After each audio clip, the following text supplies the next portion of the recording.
అందరికీ నమస్కారం. Welcome to it's you TV. ప్రస్తుతం మనతో పాటు ఉన్నారు ప్రముఖ తంత్ర జ్యోతిష్యులు, జ్యోతిష్య సామ్రాట్, జ్యోతిష్య రత్న డాక్టర్ చింతా రుక్మాంగదరావు గారు. గురువుగారితో మాట్లాడి మరిన్ని విషయాలు తెలుసుకునే ప్రయత్నం చేద్దాం. అంతకంటే ముందు ఇటువంటి ఆధ్యాత్మికపరమైన వీడియోస్ కోసం ఇప్పుడే మన ఛానల్ని సబ్స్క్రైబ్ చేసుకోండి. నమస్కారం గురువుగారు. మాతృదేవోభవ, పితృదేవోభవ, ఆచార్య దేవోభవ. ఓం నమో మాందేశ్వరాయ నమః. అందరూ బాగుండాలి, అందరికీ మంచి జరగాలి.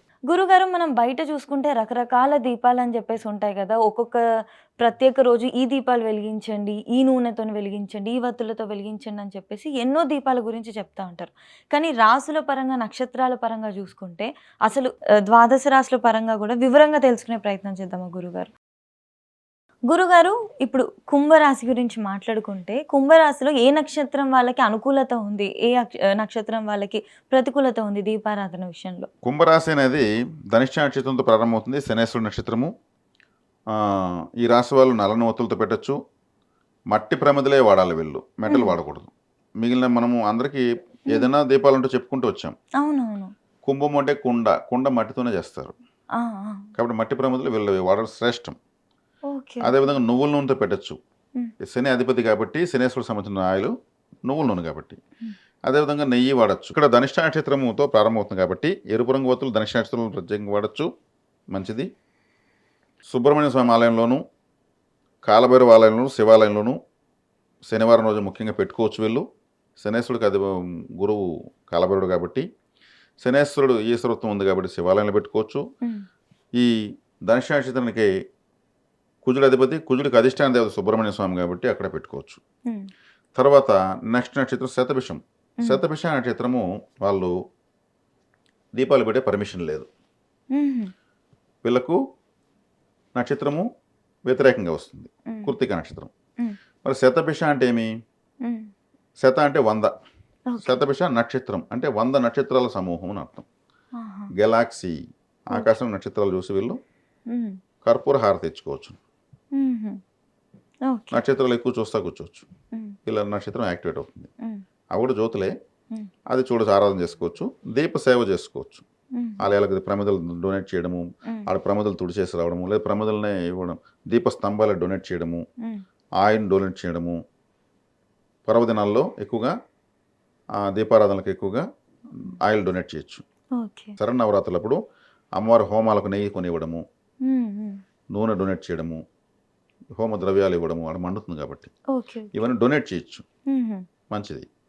అదేవిధంగా వీళ్ళకు పూర్వభాద్ర నక్షత్రం, నెక్స్ట్ నక్షత్రం. పూర్వభాద్ర గురువుది, గురువు నక్షత్రం కాబట్టి నెయ్యితో పెట్టచ్చు, నువ్వుల నూనెతో పెట్టచ్చు. ఇక్కడ ఉంది కాబట్టి, ఎక్కడ కుంభరాశి ఉంది కాబట్టి గురువారం రోజు కాలభైరవ ఆలయంలో పెట్టచ్చు, శివాలయంలో పెట్టచ్చు, గురువుల ఆలయంలో పెట్టచ్చు, మంచిది.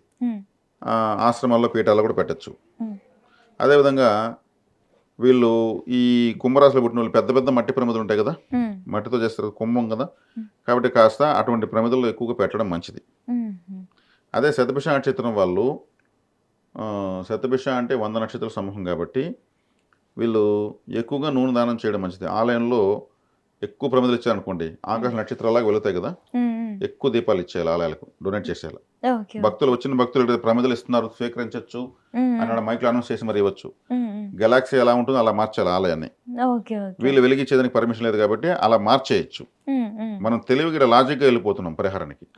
వీళ్ళు వెలిగిస్తే 4 దీపాలు పెడతారేమో, వీళ్ళు దానికి కారకులయ్యారు అనుకోండి, ఆలయమే ఆకాశంగా మారిపోతుంది. దాని పేరు శతభిషం. ఈ పరిహారం అద్భుతంగా ఉంటుంది. అదేవిధంగా శివాలయము, కాలభైరవాలయం చాలా ఇంపార్టెంట్, శనివారం చాలా ఇంపార్టెంట్ దీపాలు పెట్టడానికి చేసుకోవచ్చు. గురువు, నాకు చిన్న సందేహాలు. ఒకటి వచ్చేసి, ఎవరికైతే ప్రతికూలత ఉందో, దీపారాధన చేయకూడదు, వాళ్ళు దీపసేవ చేసుకోవాలి అన్నారు కదా, వాళ్ళు హారతి ఇవ్వచ్చా? ధూపంతో, అగరబత్తిలతో ఓకే, హారతి కర్పూరంతో హారతి ఇవ్వచ్చా వాళ్ళు? కర్పూర హారతి ఇవ్వచ్చు, కొంతవరకు మంచిదే, అది కూడా దీపమే కాబట్టి.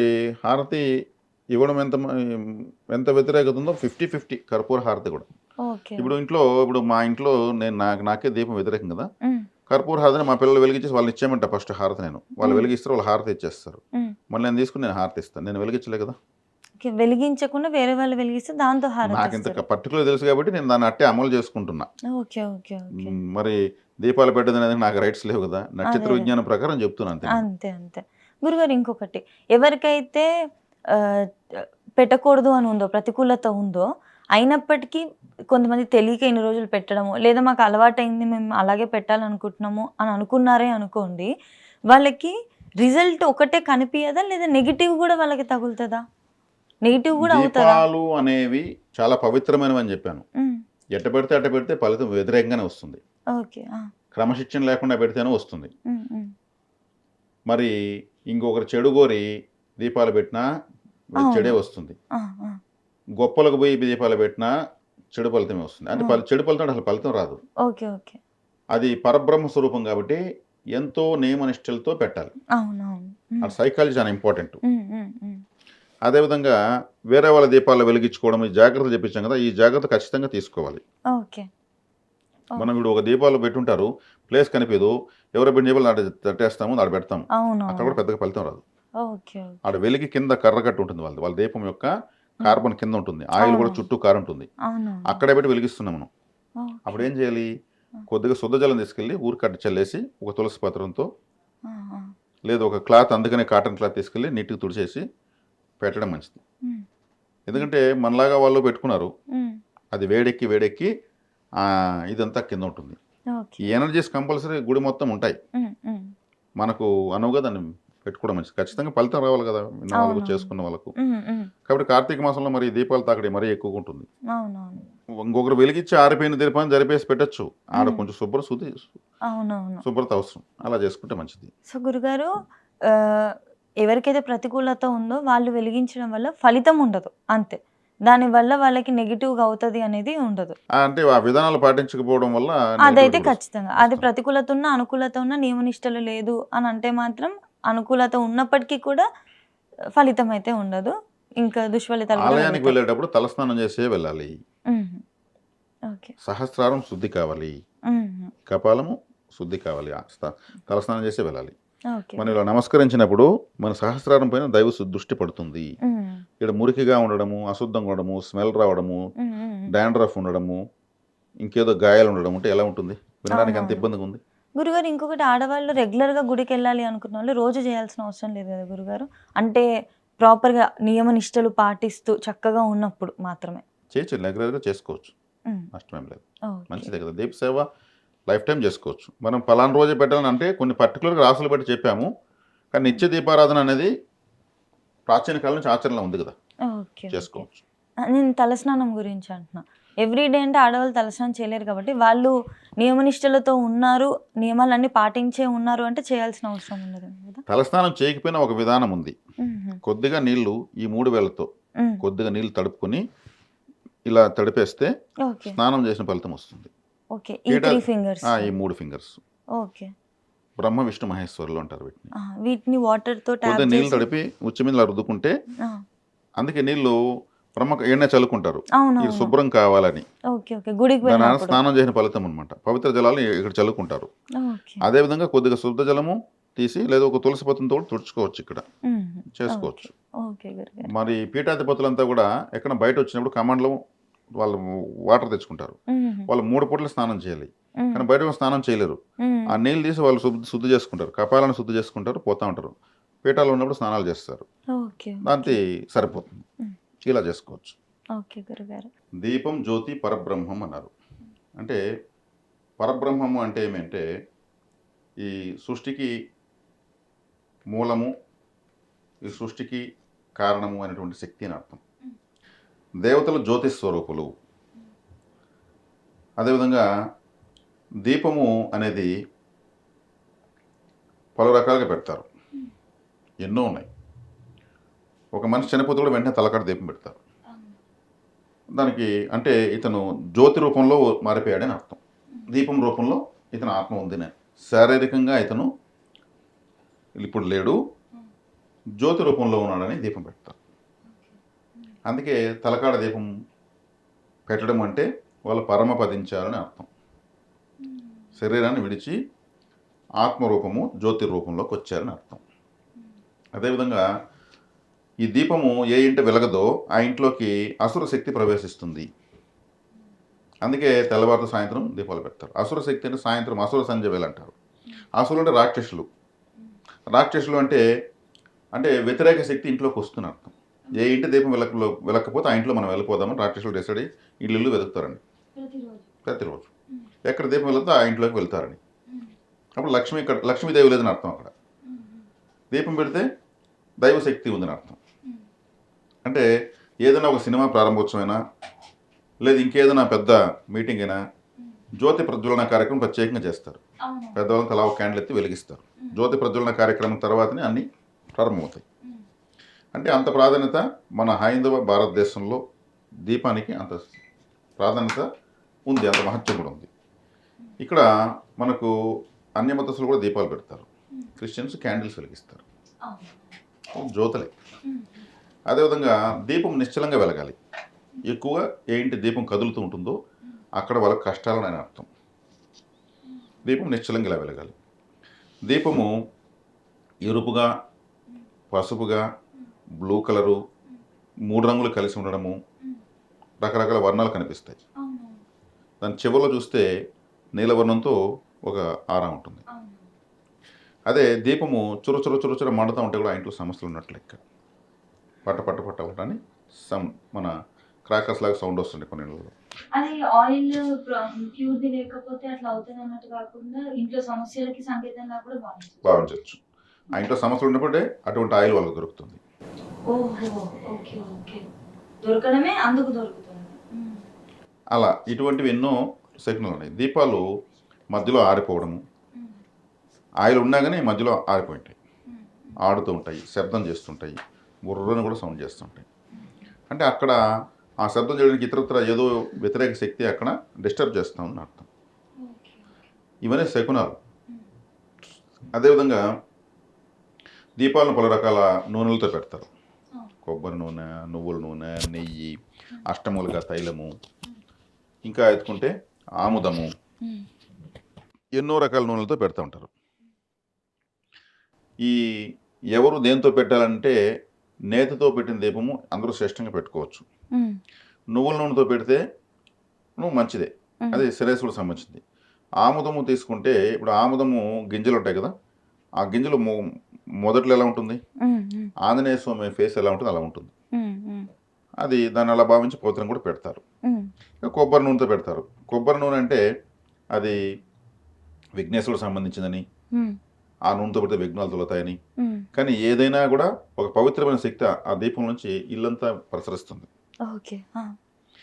ఈ దీపాలు కానగ నూనెతో పెడతారు, విప్ప నూనెతో పెడతారు, రకరకాల తైలాలతో పెడతారు. ఇలా మనకు చెప్పినవే కాకుండా ఇంకా ఎన్నో రకాల తైలాలు ఉన్నాయి. ఈ దీపాలను ఒక ఒత్తితో 2 దీపాలు పెట్టచ్చు, ఒక దీపంలో 5 ఒత్తులతో పెట్టచ్చు, ఓంకారంగా ముగ్గు వేసి ఆ ఓంకారంలో చిన్న చిన్న ప్రమిదలు పెట్టి పెట్టచ్చు, స్వస్తిక్ వేసి స్వస్తిక్ ఆకారంలో చిన్న చిన్న ప్రమిదలు పెట్టి పెట్టచ్చు, శివలింగాకారం పెట్టి పెట్టచ్చు. మరి ముఖ్యంగా కార్తీక మాసంలో అది దీపాల మాసంగా చెప్తారు. ఆ నెల మొత్తం దీపాలు ఎక్కువ వెలిగిస్తుంటారు. దీపావళి అనేటువంటిది మనకు ఒక పెద్ద పండుగే ఉంది. అంటే ఆకాశం అంతా వెలుగులు దీపాలుగా మారుస్తూ వచ్చేటువంటి ఒక ఫెస్టివల్ అది. అది చాలా చాలా ప్రసిద్ధమైనది. ప్రపంచవ్యాప్తంగా కూడా దీపావళి చేస్తారు. ఈ మధ్యకాలంలో కొన్ని లైట్లు దీపాలలాగా తయారు చేసి పెట్టారు. అంటే నూనె పోయాల్సిన అవసరం లేదు, కరెంట్ స్విచ్ వేస్తే అది దీపంలాగా వెళుతూ ఉంటుంది. అందులో ఫలితం ఉండదు. ఆ దీపాలు ఆ లైట్లు కూడా ముందుకి వెనక్కి ఇట్లా డాన్స్ చేస్తుంటాయి. దీపం ఆడకూడదు అని చెప్పాను. ఈ ముందుకి వెనక్కి ఊగేటువంటి దీపాల్లో నిశ్చలత ఉండదు. నూనెతో వచ్చే పవిత్రత ఆ కరెంటుతో వచ్చేటువంటి దీపాల్లో ఉండదు. ఈ మధ్య చైనా నుంచి దిగుమతి సీరియల్ సెట్లు ఎన్నో వచ్చేసాయి. ముందుకి ఇలా వస్తాయి, అలా పరిగెత్తాయి, ఇట్లా పోతా అట్లా పోతుంటాయి. అది లోకం తీరు మారింది కాబట్టి అటువంటివి ఆలోచనలతో చేసుకున్నారు. దాంట్లో తప్పు లేదు, మంచి లేదు, చెడు లేదు, అదొక అలంకరణ. కానీ దేవుడి దగ్గర పూజ రూమ్లో ఆలయాల్లో పెట్టేవన్నీ కూడా నూనెతో కలిగిన దీపాలు, నెయ్యితో పెట్టిన దీపాలు పెట్టచ్చు. అదేవిధంగా బియ్యం పోసి నిమ్మకాయలతో దీపాలు పెడతారు. అమ్మవారికి రాహుకాలంలో శుక్రవారం రోజు పెడతారు. కాలభైరవుడికి అమావాస్య రోజు గుమ్మడికాయ కట్ చేసి మధ్యలో ఆ గుజ్జు తీసేసి దాని నిండా నూనె కానీ నెయ్యి కానీ పోసి ఎర్రటి ఒత్తులు వేసి పెడతారు. కొబ్బరి చెప్పు ఖచ్చితంగా పగలగొట్టి అటు ఇటు పెట్టి అందులో నూనె పోసి లేదా నెయ్యి పోసి కొబ్బరి చెప్పులతో పెడతారు. పెద్ద వంకాయ తీసుకుని కట్ చేసి మధ్యలో గంటతో ఇలా తీసేసి అందులో నల్లని ఒత్తేసి దీపం పెట్టచ్చు. అవునా గురుగారు? వంకాయ అంటే బ్లూ బ్లాక్ మిక్సింగ్ ఉంటుంది, అవును. అది శనేశ్వరుడు సంబంధించింది. ఓకే. అది చాలామందికి తెలియవచ్చు, తెలియకపోవచ్చు. తాంత్రిక పరిహారాల్లో చేస్తారు ఇటువంటి దీపాలు. అదేవిధంగా ఈ కొబ్బరి చిప్పల్లో కూడా ఒక దాంట్లో నలుపు ఒత్తి ఒక దాంట్లో ఎరుపు ఒత్తి వేసి కింద ఉప్పు పోసి పీఠాలు పెట్టి పెడతారు. ఇదే విధంగా కూష్మాండ హారతి కూడా ఇస్తారు. గుమ్మడికాయను పగలగొట్టి లేదా కట్ చేసి దాని మీద కర్పూరం పెట్టి కూష్మాండ హారతి సమర్పయామి అంటే కూష్మాండం అంటే గుమ్మడికాయ. అటువంటి హారతి అంటే అమ్మవార్లకు చాలా ఇష్టము, కాలభైరవుడికి ఇష్టము. నిమ్మకాయ పైన కూడా ఒక కర్పూరం వెలిగించి హారతిస్తారు, కొబ్బరికాయ పైన పెట్టి హారతిస్తారు. ఇలా ఇంకా ఎన్నో రకాల విధమైనటువంటి హారతులు, దీపాలు మనకు అందుబాటులో ఉన్నాయి. ఈ దేశవ్యాప్తంగా ఎన్నో ప్రాంతాల్లో ఎన్నో రకాల విధాలైనటువంటి ఇటు తిరిగి దీపాలు అయితే పెడతారు. అక్కడ వారి వారి స్థితిగతులు తగినట్టు పెడతారు. అదేవిధంగా 3 రంగుల వత్తి వేసి కూడా పెడతారు. అది దిష్టి తీయడానికి తాంత్రిక విధానాలు చేస్తారు.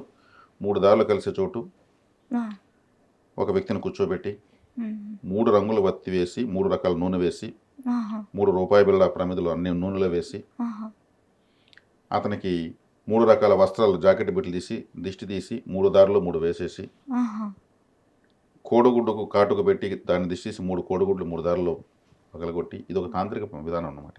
ఇది దిష్టి పోవడానికి అతనికి ఉన్నటువంటి కొన్ని రకాల బ్లాక్ మ్యాజిక్స్ పోవడానికి తీస్తారు. ఇదంతా గుమ్మడికాయని అట్లే దిష్టి తీస్తారు. అతను మళ్ళీ అన్ని దాటుకొని వచ్చేసి స్నానం చేస్తారు తిరిగి చూడకుండా. అంటే కొన్ని రకాల తంత్రిక విధానాల్లో కూడా అవి బీతావాహంతో కూడుకున్నటువంటి దీపాలు అవన్నీ ఇవన్నీ ఉంటాయి. మనం మామూలుగా కాటన్తో తెలుపు రంగు ఒత్తులు వేసుకుంటారు.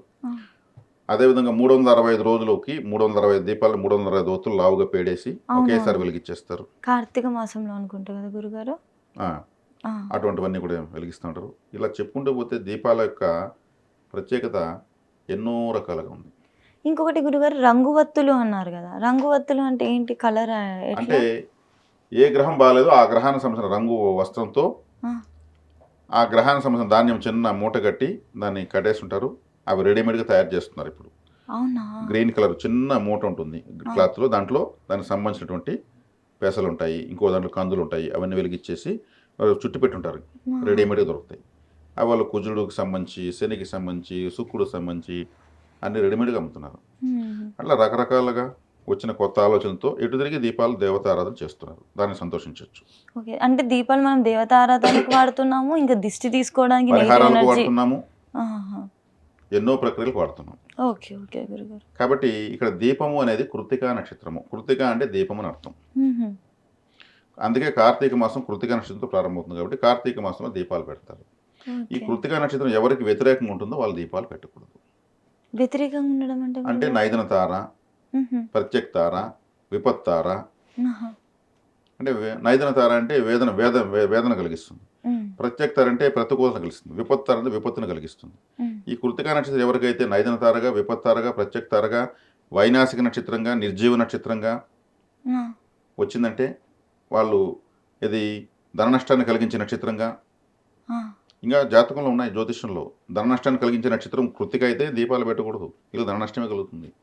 నైదన తార అంటే నైదనం అంటే ఒక విధంగా వైదవ్యం అని అర్థం, లేదా వేదన అని అర్థం, వాళ్ళు దీపం పెట్టకూడదు. ప్రత్యక్ తార అంటే ప్రతికూల పరిస్థితులు వస్తాయి, దీపం పెడితే ఏదైనా పెట్టకూడదు. విపత్తు అంటే విపత్తులు, ఏదో ఒక విపత్తు అంటే ఏమి సడన్గా ఏదో నష్టం జరిగిపోవడం. మరి ఎట్లా తెలుస్తుంది గురుగారు మనకు? జ్యోతిష్ శాస్త్రంలో తెలుస్తాయి. రాశుల పరంగా చెప్పలేము, నక్షత్రాల పరంగానే తెలుస్తుంది. ఇప్పుడు అశ్విని నక్షత్రం అనుకోండి, అశ్విని భరణి కృత్తిక 3వ తార విపత్ తార అవుతుంది. ఇప్పుడు అశ్విని నక్షత్రంలో దీపం పెట్టకూడదు. జీవితంలో దేవుడి దగ్గర కూడా దీపం పెట్టకూడదు. అవునా? విపత్ తార ఇక్కడ నేను నా సొంత మాట కాదు, ఇది విపత్ తార వచ్చింది. విపత్ తారని ఎట్లా వీళ్ళు యాక్టివేట్ చేస్తారు అంటే విపత్ తారకు వీళ్ళు యాక్టివేట్ చేస్తున్నారు, యాక్టివేట్ అవుతుంది. వీళ్ళు ఎప్పుడు జీవితంలో దీపారాధన లాంటివి చేయకూడదు. అదే కృత్తికా నక్షత్రం 18వ నక్షత్రంకి వచ్చిన వాళ్ళు పెట్టకూడదు. 18వ నక్షత్రం ధన నష్టాన్ని కలిగిస్తుంది. అదే కృత్తికా నక్షత్రం 7వ నక్షత్రంకి వచ్చిన వాళ్ళు పెట్టకూడదు. 7వ నక్షత్రం వస్తే అసలు పెళ్ళే చేసుకోరు. అవునా? నైదనం అదే వైదవ్యం అన్న కదా, నైదనం అంటే ఏమి, అప్పుడు పెళ్ళే చేసుకోరు, ఇబ్బంది అవుతుంది. నైదన తార అంటారు పురోహితులు పండితులంతా కూడా. అదే ప్రత్యేక తారకు వస్తే కూడా వద్దు, నాకు వ్యతిరేకంగా ఉంటుంది నా భార్య అనేసి లేదా భర్త అనేసి పెళ్లి చేసుకోరు. అలాంటప్పుడు అదే నక్షత్రం ఇలా వచ్చినప్పుడు దీపం ఎలా పెడతారు? పెట్టకూడదు. అట్లా ఎన్ని నక్షత్రాలు పెట్టకూడదని ఉంటది గురుగారు 27లో? అది మనం లెక్కేసుకోవాలి. 27 నక్షత్రాలుగా కృత్తికను క్యాలిక్యులేట్ చేసుకోవాలి. వైనాశకం అంటే 22 నక్షత్రం. కృత్తిక 22కి వచ్చినప్పుడు దీపం పెట్టకూడదు. వైనాశకం అంటే వినాశం అని అర్థం. వైనాశకం అంటే 18 నక్షత్రం వస్తే ధన నష్టం. అది పెడుతూ ఉండకపోతే ఏదో లాభంగా ఉంటే అది నష్టాలు వస్తూ ఉంటాయి. అంటే ఆల్మోస్ట్ సగం మంది దాకా పెట్టద్దు అన్నట్టు. సగం మంది ఏమి రాదు. ఇది ఇప్పుడు మనం చెప్పేసాం 18 నక్షత్రంగా వచ్చిన వాళ్ళు చేసుకోకూడదు, 22 వచ్చిన వాళ్ళు చేసుకోకూడదు, నిర్జీవ నక్షత్రంగా వచ్చిన వాళ్ళు చేసుకోకూడదు. అదేవిధంగా నైదన తార, విపత్తార, ప్రత్యేక తారగా వచ్చిన వాళ్ళు చేసుకోకూడదు. 6-7 దాకా ఉన్నట్టున్నాయి. అర్థమైందా? అదేవిధంగా తులా లగ్నంలో రాశిలో పుట్టిన వాళ్ళు కూడా చేసుకోకూడదు. ఎందుకంటే తులా రాశికి లగ్నానికి రవిగ్రహము బాధకాధిపతి. ఈ కృత్తిక నక్షత్రానికి అధిపతి రవిగ్రహము. బాధకాధిపతికి సంబంధించిన నక్షత్రాన్ని వీళ్ళు యాక్టివేట్ చేయకూడదు. బాధ పెట్టే గ్రహం కదా. ఇప్పుడు నా తులారాశి నాకు తెలియని రోజు నేను పెట్టిన రోజు నాకేం రిజల్ట్ కనిపించలేదు. తర్వాత నాకు ఇదంతా పరిశీలన రీసెర్చ్ చేసుకున్నాక ఆపేసాను. మరి ఏం చేయాలి? మరి వీళ్ళు దీపాలు పెట్టకూడదు. ఇది చాలా పెద్ద వినడానికి ఇబ్బందికరంగా ఉంది. మరి ఏం చేయాలి? దీపం బదులు అగరవత్తులు వెలిగించవచ్చు, దీపాలు దానం చేయొచ్చు. కార్తీక మాసంలో ఆలయాల ముందు ప్రమిదలు, ఒత్తులు, చిన్న నూనె ప్యాకెట్ ఒక కిట్గా చేసి ఇస్తా ఉంటే తీసుకెళ్ళి వాళ్ళు వెలిగిస్తూ ఉంటారు. హ్యాపీగా వెలిగిస్తూ ఉంటారు. ఏదైతే కలిసి రాదో దాన్ని దానం చేయాలి, కలిసి వచ్చేది స్వీకరించాలి. వీళ్ళు ఆలయం చుట్టూ అగరవత్తులు వెలిగించవచ్చు. అదే వీళ్ళు ఒక వాటిని నేను నూనె తీసుకెళ్ళి ఆలయం చుట్టూ అఖండలాలు వెలుగుతుంటాయి. దేవుడు ఆలయంలో వాళ్ళు వెలిగించుంటారు. వాటిలో నూనె తగ్గుతూ ఉంటుంది. దాంట్లో వీళ్ళు నూనె పోయొచ్చు. వీళ్ళు వెలిగించకూడదు. వెలుగుతున్న దీపంలో నూనె పోయొచ్చు. అట్లనే వేరే వాళ్ళు పరిహారం కోసం దీపాల్లో పోయకూడదు. వాళ్ళ నెగిటివిటీ పోవడానికి వాళ్ళు వెలిగించారు. ఆ నెగిటివిటీ పోయే దీపంలో మనం పోయకూడదు. మనం ఆలయానికి సంబంధించినటువంటి అఖండ దీపాల్లో పోయొచ్చు. ప్రమిదలు పెద్ద పెద్ద వాటిలో పోయొచ్చు. గర్భగుడిలో ఒక బాటల నూనె కానీ నెయ్యి కానీ ఏదైనా ఇవ్వచ్చు. గర్భగుడిలో సోమవారం ముందు అటు ఇటు 2 వెలుగుతుంటాయి. అక్కడ తగ్గే కొద్ది మా నూనె పోయండి. అయ్యవారు ఖచ్చితంగా ఆ పని చేస్తే ఆయన ఇంటికి ఎత్తుకెళ్ళడు. పరిహారంగా వచ్చిందని వాళ్ళకి తెలుసు. ఏది వాళ్ళు అటు తీసుకెళ్ళరు. చక్కగా పోస్తారు, సరేనని చెప్తారు. ఇప్పుడు ఏమైంది? ఇప్పుడు దీపాలు వెలిగించిన అవకాశం వల్ల ఈ పని చేయొచ్చు. వత్తులు దానం చేయొచ్చు. ఇవి వెలుగుతాయి కదా. వీళ్ళు వెలిగించకపోయినా వెలిగేదానికి కారణమైనారు కదా. అదే పరిహారం క్రింద వాళ్ళు వెలిగించే వాళ్ళు ఇంకొకరు వెలిగించిన ప్రమిదలో వీళ్ళ దీపాన్ని వెలిగించి ఆడ పెట్టకూడదు. వాళ్ళది మనకు అప్పుడు అదవుతుంది. అది కనెక్ట్ అవుతుంది. ఆ ఎనర్జీని కనెక్ట్ చేసుకున్నాక దీపంతోనే దిష్టి తీస్తారు. స్వామివారి హారతి ఇస్తారు. ఇప్పుడు అవునవును. అంటే ఈ జ్యోతి అనేది దైవ శక్తిని రిసీవ్ చేసుకుంటుంది. దాన్ని మనం ఇలా అద్దుకోవడం వల్ల మనకు దైవ శక్తి మనకు వస్తుంది. అది అందులో ఉన్నటువంటి అంతరార్థం. కాబట్టి కృత్తికా నక్షత్రం అనుకూలత ప్రతికూలత బట్టి ఎవరికి ప్రతికూలంగా ఉంటుందో వాళ్ళు ఈ విధమైనటువంటి విషయాలు చేయొచ్చు. ఎవరికి అనుకూలంగా ఉంటుందో వాళ్ళు వెలిగించుకోవచ్చు.